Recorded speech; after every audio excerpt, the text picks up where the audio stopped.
कहानी की शुरुआत होती है 28वीं सदी में, जहां धरती का पुराना इंटरनेशनल स्पेस स्टेशन दूसरे ग्रहों के लोगों के साथ मिलकर काम करने लगा था। हर नए ग्रह के लोग अपना स्टेशन लेकर आए और उसे धरती के स्टेशन से जोड़ दिया। फिर धीरे धीरे ये सब मिलकर एक बड़ा सा मल्टीकल्चरल शहर बन गया, जिसे अल्फा का नाम दिया गया। अल्फा में इस वक्त हजारों ग्रहों की लाखों प्रजातियां रहती थी। ये शहर इतना बड़ा हो गया था कि इसे डीप स्पेस में भेज दिया गया, जिससे ये और ज्यादा लोगों तक पहुंच सके और लगातार बढ़ता रहे। अब इतनी बड़ी आबादी में शांति बनाए रखने के लिए UHF यानी यूनाइटेड ह्यूमन फेडरेशन ने एक पुलिस डिवीजन बनाया। अल्फा के डीप स्पेस में जाने के पूरे 400 साल बाद हम म्यूल नाम के ग्रह को देखते हैं, जहाँ के लोग पूरी शांति से जी रहे थे। वहाँ के लोगों का किसी दूसरी प्रजाति से कोई संपर्क नहीं था। वो समंदर में से ऊर्जा से भरे हुए मोती इकट्ठा करते और कन्वर्टर नाम के एक खास जानवर की मदद से उनकी कॉपीज बना लेते। लेकिन एक दिन अचानक आसमान से मलबा गिरना शुरू हो गया। उस मलबे में कई छोटे जहाज और एक बहुत बड़ा स्पेसक्राफ्ट भी शामिल था। जैसे ही वो स्पेसक्राफ्ट प्लैनेट से टकराया तो एक भयंकर विस्फोट हुआ, जिसने पूरे ग्रह और उस पर मौजूद हर जीव को मिटा दिया। खुशकिस्मती से उनकी ट्राइब के लीडर और कुछ बाकी लोग एक जहाज के अंदर छुपने में कामयाब रहे, लेकिन दरवाजा बंद करते वक्त ताला टूट गया और राजकुमारी लिम बाहर ही रह गई। जब उसके आसपास पूरा ग्रह तबाह हो रहा था, तब विस्फोट की चपेट में आने से पहले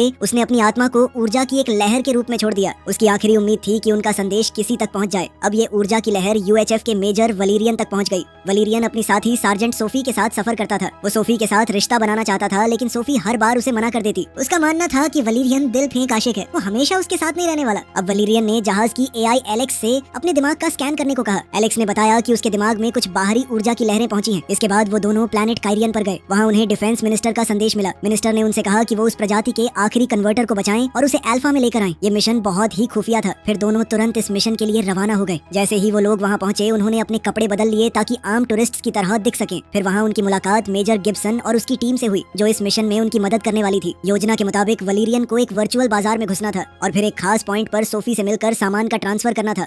ये पूरा बाजार एक अलग डायमेंशन में मौजूद था और वहाँ तक पहुँचने के लिए वलीरियन को खास गॉगल्स और हेलमेट पहनना पड़ा। फिर अंदर पहुँचते ही उसने नियम तोड़ दिए और उस हिस्से में घुस गया जहाँ इंसानों का जाना मना था। वहाँ उसकी मुलाकात सार्जेंट कूपर से हुई। कूपर ने उसे एक खास चश्मा दिया जो हेलमेट की जगह काम करता था, जिसकी मदद से वो एक और डायमेंशन तक पहुँच सकता था। उसने वलीरियन को एक बंदूक और उसे चलाने के लिए एक क्यूब भी दिया। साथ ही उसके शरीर का स्कैन करके उसे अदृश्य बना दिया। अब बिना किसी की नजर में आए वलीरियन एक रहस्यमयी दुकान तक पहुँच गया। वहाँ आइगॉन कन्वर्टर को बेचने की कोशिश कर रहा था। खरीदने वाले वही एलियन थे जिन्हें वलीरियन ने अपने सपने में देखा था। बदले में वो उसे खास ऊर्जा वाले मोती देने वाले थे, लेकिन आइगॉन लालच में आ गया और ज्यादा मोती मांगने लगा। दोनों तरफ के लोग किसी समझौते पर नहीं पहुंच पाए और अचानक वहां मौजूद सभी लोगों ने एक दूसरे पर हथियार तान दिए। उसी समय वलेरियन ने भी अपनी गन निकाल ली। इसी के साथ वो सबके सामने आ गया। वहीं दूसरी ओर सोफी और बाकी टीम बाजार को घेरने वाली दीवार के पीछे पहुंच चुकी थी। उन्होंने वॉच टावर में खड़े गार्ड को एक खास गन से निशाना बनाया। उस गन की मदद से वो गार्ड की हर हरकत को कंट्रोल कर सकते थे। फिर उन्होंने दीवार में एक सुराख बनाया ताकि सोफी उसके पार जा सके। फिर सोफी सीधे ड्रॉप पॉइंट तक पहुंची। वहाँ उसने एक खास बॉक्स एक्टिवेट किया, जो उसके पास होने के बावजूद दूसरे डायमेंशन में आइगन के सामने आ गया। और जैसे ही उसने कन्वर्टर बॉक्स के अंदर रखा, सोफी ने उसे तुरंत डीएक्टिवेट कर दिया। बॉक्स तुरंत उसके पास वापस आ गया और वो उसे वैन में ले गई। लेकिन वलीरियन अभी भी वहीं रुक गया। वो खास मोती को भी साथ ले जाना चाहता था। उसने चुपचाप निकलने की कोशिश की, लेकिन उसका हवा में तैरता हुआ हाथ गार्ड्स के एलियन कुत्ते की नजर में आ गया और कुत्ता तुरंत उस पर झपटा और देखते ही देखते वहाँ गोलीबारी शुरू हो गई। सोफी ने समझ लिया था कि वलीरियन मुसीबत में फंस गया है, इसलिए उसने तुरंत टीम को खबर दी। फिर टीम ने कूपर को मदद के लिए भेजा, लेकिन कुछ ही देर में वो भी उस एलियन कुत्ते के हमले का शिकार बन गया। अदृश्य होने की वजह से वलीरियन दुकान से निकलने में सफल हो गया, लेकिन बॉक्स पैड टूट चुका था, इसलिए वो उस डायमेंशन से बाहर नहीं निकल पा रहा था। तभी एक गार्ड ने उसे मार्केट में घूमते देख लिया और उसके पीछे पड़ गया। गार्ड ने उस पर मैग्नेटिक मेटल के कई गोले दाग दिए। वो गोले उसके बॉक्स से चिपक गए और इतने भारी हो गए कि वलीरियन एक गड्ढे के अंदर जा गिरा। नीचे गिरकर वो एक आर्केड में पहुंच गया। वहाँ उसकी नजर एक छोटे बच्चे पर पड़ी जो खिलौने वाली बंदूक से खेल रहा था। वलीरियन ने मौका देखकर मैग्नेटिक गोलों में से एक बच्चे की बंदूक में डाल दिया। फिर बच्चे ने मजाक मजाक में उसे एक पास खड़े एलियन पर चला दिया। मैग्नेट्स के असर की वजह से बाकी सारे गोले भी उसी एलियन की तरफ खींच गए। आखिरकार वलीरियन उस एक्स्ट्रा बोझ से आजाद हो गया और दोबारा खड़ा हो सका, लेकिन उसकी वजह से बच्चा रो पड़ा और इसके बाद बच्चे का पिता उसके पीछे भागने लगा। वलीरियन मार्केट में दौड़ता रहा और आखिरकार सोफी से टकरा गया। तब सोफी ने तुरंत बॉक्स ठीक कर दिया, लेकिन उसी वक्त गार्ड्स और एलियन कुत्ता फिर से वलीरियन तक पहुंच गए। मुसीबत अभी खत्म नहीं हुई थी। असल में उनकी लोकेशन पकड़ी जा चुकी थी और आइगन ने उनके पीछे एक और भी बड़ा खतरनाक जीव भेज दिया। फिर दोनों जान बचाकर मार्केट से बाहर की तरफ दौड़े। इस दौरान उनके कंट्रोल वाला एलियन उस विशाल जीव पर गोलियां चलाकर उसे रोकने की कोशिश करता रहा। आखिर में सब लोग अपनी गाड़ी तक पहुंच गए, लेकिन वो दानव बहुत तेज था और कुछ ही पलों में उनके पास आ गया। उसने सीधा उनकी वैन पर छलांग लगा दी। फिर पूरी टीम ने उस पर गोलियां बरसाई, लेकिन कोई असर नहीं हुआ। तब वलीरियन ने एलेक्स से संपर्क किया और AI को उनका स्पेसशिप बुलाने का हुक्म दिया। जैसे ही जहाज पास आया, वलीरियन और सोफी खिड़की से बाहर कूदकर सुरक्षित तरीके से उसमें सवार हो गए, मगर वो दानव भी उनके पीछे जहाज पर चढ़ गया। लेकिन फिर जैसे ही स्पेसशिप ने रफ्तार पकड़ी और एक्सोस्पेस से बाहर निकला, तो दानव संतुलन खो बैठा और नीचे गिर गया। उधर सोफी ने कन्वर्टर को एक ट्रीटमेंट कैप्सूल के अंदर सुरक्षित रख दिया था। इसके बाद वलीरियन ने एलेक्स से उस खास मोती की जांच करने को कहा। जांच में पता चला कि उस मोती मोती के अंदर बेपनाह ऊर्जा छुपी हुई थी, लेकिन जब उसने सिस्टम में उस ग्रह की जानकारी देखनी चाहिए तो उस पर रिस्ट्रिक्टेड एक्सेस दिखाया गया, यानी उस ग्रह से जुड़ी जानकारी छुपा कर रखी गई थी। फिर कुछ देर बाद सोफी भी डेक पर आ गई। अब वलीरियन ने एक बार फिर शादी का प्रस्ताव रखा, लेकिन इस बार भी सोफी ने उसे नजरअंदाज कर दिया। इसके बाद दोनों अल्फा पहुंच गए, जहां कन्वर्टर साथ लाने की वजह से उन्हें वीआईपी एक्सेस दिया गया। वहां उनकी मुलाकात जनरल ऑक्टोबार से हुई। जनरल ने उन्हें स्टेशन के बीच में मौजूद एक रेडियो एक्टिव जोन के बारे में बताया। वहां जांच के लिए ड्रोन्स और खास सैनिकों को भेजा गया था, लेकिन जो भी उस जोन में गया वो कभी वापस लौट कर नहीं आया। असल में ये रेडियो एक्टिव इलाका हर दिन और ज्यादा फैल रहा था। अगर उसे जल्दी नहीं रोका गया तो पूरा स्टेशन उसकी लपेट में आ सकता था। इसी दौरान कमांडर अरुण अपनी केट्रॉन्स ड्रॉइड की सेना के साथ वहां पहुंच गया। उसे सिक्योरिटी काउंसिल की एक खास मीटिंग में जाना था और वो अपनी ड्रॉइड सेना को भी साथ ले जाने वाला था, लेकिन तभी डिफेंस मिनिस्टर का कॉल आया। मिनिस्टर ने अरुण को वलीरियन और सोफी को बॉडीगार्ड के रूप में साथ ले जाने का हुक्म दिया। खैर, मीटिंग के लिए निकलने से पहले अरुण एक कैदी को देखने गया। वो कैदी प्लैनेट म्यूल का एक एलियन था, जिस पर जानकारी निकालने के लिए बुरी तरह अत्याचार किया जा रहा था, लेकिन इतने दिनों बाद भी उसने कुछ नहीं बताया। फिर अरुण ने अपने आदमियों को ऑर्डर्स दिए कि अगर 1 घंटे के अंदर इसने कुछ नहीं बताया तो मार देना इसे। फिर जाने से पहले उसने अपने केट्रॉन्स ड्रॉइड्स को भी याद दिलाया कि अगर मिशन गलत हो गया तो उन्हें क्या करना है। उधर हम देखते हैं कि सोफी कन्वर्टर को मीटिंग में साथ लेकर गई थी। अरुण उसे सौदे की तरह इस्तेमाल करना चाहता था, लेकिन सोफी ने कन्वर्टर उसके हवाले करने से साफ मना कर दिया। उसने उसे खुद के पास सुरक्षित रखा। इसके बाद वलीरियन अरुण के साथ मीटिंग में दाखिल हुआ। वहीं सोफी बाहर खड़ी होकर रखवाली करने लगी। तभी उसके पास 3 छोटे एलियंस आए। वो डोगन डागिस प्रजाति के थे और उन्होंने उसकी मदद करने का ऑफर दिया। सोफी ने उनसे प्लैनेट म्यूल के बारे में पूछा तो उन्होंने बताया कि इस मामले के सबसे बड़े एक्सपर्ट मेजर सैम्क थे, लेकिन 3 साल पहले उनकी रहस्यमयी तरीके से मौत हो गई थी। उन्होंने ये भी चेतावनी दी कि कुछ लोग जल्दी ही कन्वर्टर को चुराने की कोशिश करेंगे। इतना कहना ही था कि अचानक पूरे स्टेशन में अलार्म बजने लगा। हमलावर दीवारों के अंदर से गुजरते हुए आगे बढ़ रहे थे। न ही सिक्योरिटी काउंसिल उन्हें देख पा रही थी और न ही स्टेशन की एआई सिस्टम्स। फिर कमांड रूम के ऑफिसर्स जब वहां से निकलने लगे तब उन्हें पता चला कि बिजली बंद हो चुकी है, साथ ही सारे रास्ते भी लॉक कर दिए गए थे। तभी सोफी तुरंत वलीरियन के पास पहुंची और दोनों मिलकर कमांडर को सुरक्षित बाहर निकालने की कोशिश करने लगे, लेकिन अचानक दीवार में जोरदार विस्फोट हुआ। अब म्यूल प्लैनेट के कई सारे एलियंस अंदर घुस आए और उन्होंने सब पर एक चिपचिपा लिक्विड छोड़ना शुरू कर दिया। वो लिक्विड पल भर में लोगों को ककून के अंदर कैद कर देता था। जैसे ही वलीरियन ने देखा तो उसने ककून में फंसने से पहले एक छोटा कैप्सूल अपने मुंह में डाल लिया। फिर कुछ ही देर में वो भी चिपचिपे ककून के अंदर कैद हो गया, मगर म्यूल के एलियंस अरुण को ककून समेत लेकर वहां से चले गए। उनके जाने के बाद वलीरियन के मुंह में छुपे कैप्सूल में से एक मकड़ी जैसा छोटा ड्रॉइड बाहर निकला और ड्रॉइड ने कोकून को काट दिया। इस तरह वलीरियन होश में आया और अपनी कैद से बाहर निकलने में कामयाब हो गया। इसके बाद वलीरियन ने सोफी को भी कोकून से आजाद कर दिया। उसने अपना चाकू सोफी को दे दिया ताकि वो बाकी लोगों को आजाद कर सके, जबकि वो खुद एलियंस का पीछा करने लगा। उधर कमांड रूम की बिजली वापस आ गई थी। सोफी ने स्क्रीन पर अरुण और उसके किडनैपर्स की लोकेशन ट्रैक कर ली और फिर वो कम्युनिकेटर के जरिए लगातार वलीरियन को रास्ता बताती रही। उन तक जल्दी पहुंचने का सिर्फ एक ही तरीका था, बीच की दीवार तोड़कर सीधा आगे बढ़ना। इसलिए वलीरियन ने अपने सूट की मदद से दीवार तोड़ दी और अंदर घुस गया। इसके बाद वो अल्फा स्पेस स्टेशन के अलग अलग हिस्सों से गुजर रहा था। कहीं रेगिस्तान था, कहीं जंगल, तो कहीं बिल्कुल अलग दुनिया जैसा माहौल। आखिरकार एलेक्स भी अपना स्पेसशिप लेकर उसके पास पहुंच गई। तब तक एलियंस भी एक एयरक्राफ्ट में सवार हो चुके थे। उसी पल एक तेज रफ्तार चेस शुरू हो गई। इधर वलीरियन ने उनके जहाज पर गोलीबारी शुरू कर दी, लेकिन दुश्मन का स्पेसक्राफ्ट अचानक सैकड़ों छोटे छोटे जहाजों में बट गया। वलेरियन ने उस जहाज का पीछा किया जिसमें उसे लगा कि अरुण मौजूद है, लेकिन उसका स्पेसक्राफ्ट बहुत बड़ा था। वो उन तंग और टेढ़े मेढ़े रास्तों में दुश्मन का पीछा नहीं कर सकता था, इसलिए उसने स्काई जेट का इस्तेमाल करने का फैसला किया। उसने हुक की मदद से दुश्मन के जहाज को पकड़ लिया। अब जहाज जहाँ भी जाता वलीरियन उसके साथ खींचता चला जाता, लेकिन इस वजह से उसका कंट्रोल खत्म हो गया था। तभी दुश्मन उसे घसीटते हुए डेड जोन के अंदर ले गया। जैसे ही वो वहाँ पहुंचा, सोफी का उससे हर तरह का संपर्क टूट गया। सोफी तुरंत उसे बचाने जाना चाहती थी, लेकिन जनरल ऑक्टोबार ने उसे रोक दिया। उसने अपने सैनिकों को आदेश दिया कि सोफी को हिरासत में ले लिया जाए, लेकिन ले जाने से पहले सोफी ने जनरल के मन में एक सवाल पैदा कर दिया। अगर प्लैनेट म्यूल तबाह हो चुका था तो उसके एलियंस यहाँ कैसे मौजूद थे, और अगर वो इतने बुरे थे तो उन्होंने सिक्योरिटी काउंसिल के सभी लोगों को जिंदा क्यों छोड़ा। कहीं ना कहीं कोई सच छुपाया जा रहा था। फिर जैसे ही सोफी नजरों से दूर हुई तो जनरल बार ने डेटाबेस में प्लैनेट म्यूल की फाइल खोलने की कोशिश की, लेकिन हैरानी की बात ये थी कि उसके पास भी इस जानकारी को देखने की इजाजत नहीं थी। उधर सोफी को ले जा रहे गार्ड्स के साथ उसने चालाकी करने की सोची। उसने कहा कि सुरक्षा के लिए उसे हथकड़ी लगा देनी चाहिए। फिर जैसे ही गार्ड्स उसके करीब आए, सोफी ने उन्हें पकड़ लिया और कुछ ही पलों में दोनों गार्ड्स बेहोश जमीन पर पड़े थे। अब आजाद होते ही वो डोगान डगीज के पास पहुंची। उसने उनसे वलीरियन की एग्जैक्ट लोकेशन तक ले चलने को कहा। फिर वो चारों मिलकर बॉब नाम के आदमी से मिलने गए। बॉब उनकी मदद करने वाला था, लेकिन उसके लिए पहले उन्हें एक बहुत खास जीव पकड़ना था जिसका नाम है कॉर्टेक्स जेलीफिश। फिर सोफी बॉब की सबमरीन में सवार हो गई और सबमरीन उसे गहरे पानी के अंदर ले गई। वहाँ वो ब्रोमोसॉर्स नाम के विशाल जानवरों की तलाश करने लगे। ये बड़े बड़े प्राणी अपनी पीठ पर कॉर्टेक्स जेलीफिश को लेकर घूमते थे। खैर, फिर बॉब ने सबमरीन के खास पंजों का इस्तेमाल करके ब्रोमोसॉर की पीठ से जेलीफिश निकालने की कोशिश की, लेकिन जेलीफिश को निकालना इतना आसान आसान नहीं था और काफी जोर लगाना पड़ा। इस वजह से ब्रोमोसॉर्स गुस्से में आ गए। उसी पल 3 ब्रोमोसॉर्स पानी के अंदर उनका पीछा करने लगे, लेकिन खुशकिस्मती से सबमरीन काफी तेज थी और एक तंग रास्ते से गुजरते हुए उन्होंने उनसे पीछा छुड़ा लिया। फिर जमीन पर वापस आने के बाद डोगन डगेस ने सोफी को बताया कि उसे जेलीफिश अपने सिर पर रखनी होगी और वो उसे अपनी मंजिल दिखाएगी, लेकिन उसे 1 मिनट से ज्यादा ऐसा नहीं करना था, वरना जेलीफिश उसकी यादें खाना शुरू कर देगी। तब सोफी ने उनकी बात मानी और अपनी हद से आगे बढ़कर वो 1 मिनट 10 सेकंड तक जेलीफिश के नीचे रही। आखिरकार उसने वलेरियन की लोकेशन देख ली। उसके सामने एक बोर्ड नजर आया जिस पर लिखा था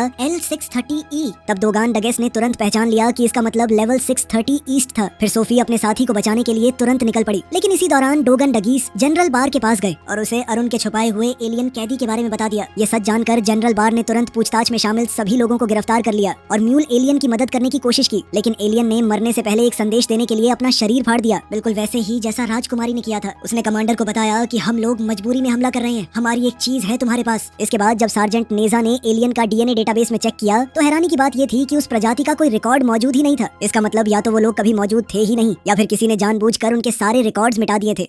वहीं दूसरी ओर सोफी लेवल 630 ईस्ट पहुंच गई थी। वहां की पथरीली जगह से गुजरते हुए उसने वलेरियन को जमीन पर बेहोश पड़ा देखा। तब उसने खास दवा का इस्तेमाल करके वलेरियन को होश में लाया। उसके होश में आते ही दोनों के बीच एक प्यारी नोक-झोंक शुरू हो गई। खैर, जब वलेरियन अपना जहाज ठीक कर रहा था तब सोफी तितलियों को देखकर अपना मन बहला रही थी, लेकिन उसे पता नहीं था कि सारी तितलियां असली नहीं थी, बल्कि कुछ तितलियां सिर्फ चारा थी। उसने जैसे ही एक तितली को छुआ वो अचानक हवा में खींच ली गई। असल में उसे प्लैनेट गोरा की बुलान बथॉर्स नाम की ट्राइब ने पकड़ लिया था और वो उसे अपने बंदी इलाके में ले गए। उधर वलेरियन ने भी जानबूझकर एक तितली को छुआ ताकि वो भी उस जगह पहुंच सके, लेकिन खींच कर लाए जाने के बाद उसने अपने दुश्मन पर गोली चला दी और एक दीवार के पीछे छुप गया। फिर वहीं से उसने दोबारा एलेक्स से संपर्क बना लिया। फिर एआई ने उसे बताया कि बिना किसी डिप्लोमेटिक दिक्कत के अंदर घुसने का एक ही तरीका था, एक ग्लैमोपॉड ढूंढना। अब वलेरियन डेड जोन से बाहर आ चुका था तो यूएचएफ उसकी लोकेशन दोबारा ट्रैक कर पा रहा था। गार्ड्स को ऑर्डर दिया गया था कि उसे नुकसान न पहुंचाया जाए, सिर्फ ढूंढ कर मदद की जाए। इसी का फायदा उठाते हुए वलेरियन ने एक ऑफिसर को धमकाया, उससे एक खास इनविजिबल गन छीन ली और उसे बेहोश करके पैराडाइज एली में घुस गया। वहाँ सड़क पर कई इंसानी कॉल गर्ल्स अपनी सेवाएं दे रही थी, लेकिन वलेरियन सीधा एक खास क्लब में गया और वहाँ के मालिक जॉली से ग्लैमोपॉड मांगा। ग्लैमोपॉड एक ऐसी एलियन प्रजाति थी जो अपना रूप बार बार बदल सकती थी। फिर जॉली उसे बबल का शो दिखाने ले गया। बबल डांस करते वक्त बार बार अपना चेहरा और पूरा रूप बदल रही थी। शो खत्म होते ही वलेरियन ने अपनी गन निकाली, जॉली को बेहोश कर दिया और बबल से एक डील की। असल में बबल एक इलीगल इमिग्रेंट थी। वलेरियन ने वादा किया कि अगर वो सोफी को ढूंढने में मदद करेगी तो वो उसे लीगल पास और क्लब से आजादी दिलवा देगा। इस पर बबल मान गई। उसने वलेरियन को अपने जेली जैसे शरीर के अंदर छुपा लिया और खुद जॉली का रूप धारण कर लिया। इसी चाल से दोनों क्लब से बाहर निकल गए। फिर सोफी तक पहुंचने के लिए बबल ने फिर से अपना रूप बदला और एक बुलान बथौर बन गई ताकि वो उस जगह आसानी से घुस सकें जहां पर सोफी को कैद करके रखा गया था। वहीं दूसरी तरफ सोफी अपने कैद करने वालों से बात करने की कोशिश कर रही थी, लेकिन कोई उसकी बात नहीं समझ रहा था। सब लोग बस उसे अलग अलग कपड़े दिखा रहे थे ताकि वो एक चुन सके। आखिर में उसे एक सफेद ड्रेस पहनाई गई और उसके सिर पर एक बहुत बड़ी टोपी रखी गई। फिर उसे कई नौकरों की लाइन में खड़ा कर दिया गया जो अपने राजा के लिए खाना लेकर जा रहे थे। इसी लाइन में बबल और वलेरियन भी चुपके से शामिल हो गए। राजा एक एक करके सारे पकवान देख रहा था और हर डिश को नापसंद कर रहा था। वलेरियन की डिश भी उसे पसंद नहीं आई। तब वलेरियन लाइन से अलग होकर चुपचाप देखने लगा कि सोफी के साथ क्या होने वाला है। फिर जब सोफी की बारी आई उसकी ट्रे में सिर्फ एक नींबू रखा था। राजा ने वो नींबू उठाया और उसका रस सोफी के सिर पर निचोड़ दिया। फिर उसने एक अजीब सा औजार निकाला और सोफी की खोपड़ी खोलने की तैयारी करने लगा। तब वलेरियन ने एक पल भी बर्बाद नहीं किया और उसने अपनी ट्रे एक गार्ड के मुंह पे दे मारी। उसके हथियार छीन लिए और बाकी गार्ड से लड़ना शुरू कर दिया। लड़ते लड़ते वो सीधा राजा पर जा कूदा और उसे मार डाला। आखिरकार सोफी आजाद हो गई थी। उसने भी एक मरे हुए गार्ड की तलवार उठा ली और अब सोफी, बबल और वलेरियन तीनों मिलकर गार्ड से लड़ने लगे, लेकिन दुश्मन तो खत्म होने का नाम ही नहीं ले रहे थे। नए गार्ड्स लगातार आते जा रहे थे और लड़ाई और भी ज्यादा खतरनाक होती जा रही थी। तभी वलेरियन ने तुरंत एक प्लान बनाया। उसने सोफी का हाथ पकड़ा और ऐसा दिखाया जैसे वो सीधा दुश्मनों पर हमला करने वाला हो, लेकिन अगले ही पल वो दोनों बबल के साथ एक गड्ढे में कूद गए और नीचे एक नए इलाके में जा पहुंचे। वहीं दूसरी तरफ कमांड रूम में जनरल बार डिफेंस मिनिस्टर से बात कर रहा था। उसने अरुण की खास फाइल्स देखने की मांग की। मिनिस्टर पहले हिचकिचाया, लेकिन आखिरकार उसने इजाजत दे दी। फाइल्स में लिखा था कि प्लैनेट म्यूल जंग के दौरान एक एक्सीडेंट में तबाह हो गया था और वहाँ कोई आबादी नहीं थी, लेकिन जनरल बार तुरंत समझ गया कि ये झूठ था। जब उसने ये जानने की कोशिश की कि उस ऑपरेशन का जिम्मेदार कौन था तो उसे पता चला कि वो जानकारी भी राज थी। एक और चीज उसे परेशान कर रही थी। अरुण के केट्रॉन्स रोबोट्स हर वक्त आसपास मौजूद रहते थे। उन्हें अरुण ने खुद प्रोग्राम किया था और उन्हें हटाने का कंट्रोल भी सिर्फ उसके पास था।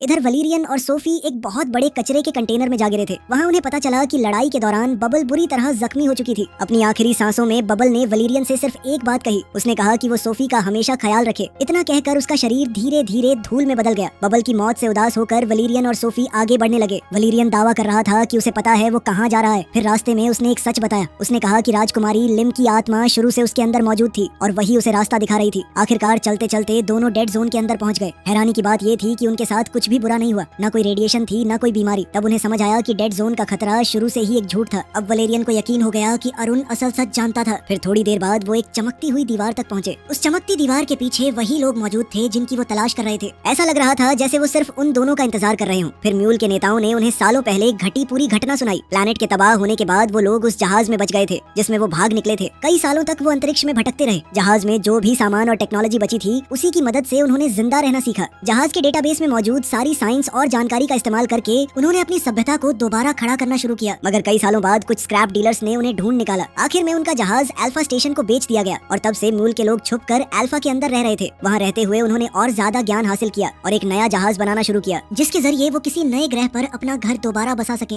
लेकिन उनकी योजना में दो चीजों की कमी थी, एक कन्वर्टर और एक एनर्जी पर्ल। इसी वजह से उन्होंने आइगन को उन दोनों चीजों को चुराने के लिए रखा था ताकि अरुण को उनके बारे में पता न चले। लेकिन बदकिस्मती से वलेरियन और सोफी ने अनजाने में उनकी पूरी योजना बिगाड़ दी थी। मगर अब जब वलेरियन और सोफी को म्यूल के लोगों की पूरी कहानी पता चल गई तो एलियंस ने उन पर भरोसा किया और अरुण को होश में ला दिया। होश में आते ही अरुण ने वलेरियन और सोफी को हुक्म दिया कि वो म्यूल के लोगों को गिरफ्तार कर लें। उसने दावा किया कि ये सब झूठ बोल रहे हैं और जिस वक्त उस इलाके में जंग चल रही थी उस समय प्लैनेट म्यूल पर कोई आबादी मौजूद नहीं थी। लेकिन इस बार वलेरियन और सोफी उसकी बातों में नहीं आए। दरअसल वो पहले ही समझ चुके थे कि असल में हुआ क्या था। सच तो ये था कि उस दिन अरुण ही ऑपरेशन का कमांडर था। उसने बिना परवाह किए मिसाइल्स लॉन्च करने का ऑर्डर दे दिया जबकि वो जानता था कि वहाँ पर लोग हैं। फिर बाद में अपना जुर्म छुपाने के लिए उसने सारे सबूत मिटा दिए। इसी सच को छुपाने के लिए उसने मेजर सैम का कत्ल करवाया था। आखिरकार अरुण ने सच कबूल कर लिया। उसने माना कि ये सब उसने किया था। उसका कहना था कि अगर सच बाहर आ जाता तो अल्फा में इंसानों की इज्जत और ताकत दोनों खत्म हो जाती। लेकिन वलेरियन ने उसकी बात सुनने के बजाय सीधा उसके मुंह पर मुक्का दे मारा। फिर उसने अपने पास मौजूद वो एनर्जी पर्ल म्यूल के लोगों को दे दी। सोफी भी उन्हें कन्वर्टर देना चाहती थी। पहले तो वलेरियन ने विरोध किया और याद दिलाया कि कन्वर्टर सरकारी संपत्ति है। लेकिन फिर सोफी ने उससे कहा कि इसी वजह से वो उससे शादी नहीं करना चाहती क्योंकि वो प्यार और इंसानियत की असली अहमियत नहीं समझता। ये बात सुनकर वलेरियन ने अपनी सोच बदल ली और कन्वर्टर भी म्यूल के लोगों को दे दिया। तब सोफी उसके इस फैसले से इतनी खुश हुई कि उसने पहली बार उसके होठों पर किस किया। मगर इसी दौरान जनरल बार के सैनिक और केट्रॉन्स चमकती दीवार के दूसरी तरफ पहुंच गए थे। जांच करने पर उन्हें पता चला कि वहाँ पर कोई कंटामिनेशन है ही नहीं। फिर भी उन्होंने एहतियात के तौर पर बॉम्ब्स लगाना शुरू कर दिया। इधर म्यूल के नेता ने एनर्जी पर्ल को कन्वर्टर को खिला दिया था। आखिरकार उनके पास वो ऊर्जा आ गई जिसकी उन्हें सालों से जरूरत थी। उसी पल नए जहाज का सिस्टम एक्टिवेट हो गया। फिर कुछ ही पलों में एक विशाल होलोग्राम उभर कर आया जो उनके पुराने ग्रह म्यूल की तस्वीर दिखा रहा था। अब उनका मिशन पूरा हो चुका था। राजकुमारी लिम की आत्मा भी आखिर सुकून पा सकती थी। तब म्यूल के लोगों ने उसकी आत्मा को वलेरियन के शरीर से अलग कर दिया। वहीं बाहर सैनिकों के आने की खबर मिलते ही कुछ म्यूल एलियंस दीवार पार करके उनके पास गए। उन्होंने बहुत शांति और नरमी से बात की ताकि सबको समझ आ सके कि उनका किसी को नुकसान पहुंचाने का इरादा नहीं था। ये सब देखकर जनरल बार को भी सच पर और ज्यादा यकीन हो गया। उसी वक्त वलेरियन और सोफी ने उससे संपर्क किया और पूरी कहानी बता दी। लेकिन बॉम्ब्स को रोकने और ऑपरेशन कैंसिल करने के लिए अब भी एक चीज जरूरी थी और वो थी अरुण की इजाजत। तब वलेरियन और सोफी अरुण को खींचकर अंदर लाए और उससे सच बुलवाने की कोशिश की। लेकिन अरुण ने तो उल्टा ही हुक्म दे दिया, सब कुछ खत्म कर दो। उसके इतना कहते ही उसके केट्रॉन ड्रॉइड्स ने हमला कर दिया। ड्रॉइड्स ने दीवार के पास मौजूद लोगों पर भी हमला कर दिया और कमांड रूम में मौजूद ऑफिसर्स को भी मारना शुरू कर दिया। उधर जनरल बार ने सार्जेंट नेजा को काउंटडाउन रोकने का हुक्म दिया। जब सोफी गुस्से में एरन को लगातार मुक्के मार रही थी और वलेरियन दीवार पार करके केट्रॉन्स पर फायरिंग कर रहा था, तब नेजा चुपके से कंट्रोल पैनल तक पहुंच गया। उसने सीधा मेन सिस्टम के सोर्स के साथ काम करना शुरू कर दिया। अब हर सेकंड के साथ वक्त खत्म हो रहा था। आखिरकार नेजा ने धमाके से सिर्फ 1 सेकंड पहले काउंटडाउन रोक दिया। सभी बॉम्ब्स डीएक्टिवेट हो गए और म्यूल के लोग अपने नए स्टारशिप में सुरक्षित तरीके से अल्फा स्टेशन छोड़ने में कामयाब हो गए। फिर कुछ देर बाद बचे हुए कुछ सैनिकों ने कमांडर अरुण को एक जगह पर लटका हुआ पाया। वो उस सुराख के पास लटक रहा था जहाँ से म्यूल के लोग निकल कर गए थे। ये देखकर जनरल बार ने तुरंत हुक्म दिया कि अरुण को उसके अपराधों के लिए गिरफ्तार कर लिया जाए। इधर वलेरियन और सोफी भी बच निकलने में कामयाब हो गए थे। तब रेस्क्यू टीम का इंतजार करते हुए वलेरियन ने एक बार फिर सोफी से शादी का सवाल पूछा। इस बार सोफी ने उसे सीधा मना नहीं किया। उसने कहा शायद कर भी लूं। फिर उसने आगे बढ़ के वलेरियन को चूम लिया। तो चलो, हीरो को लड़की मिल गई, विलन भी पकड़ा गया। मिलते हैं अगली वीडियो में।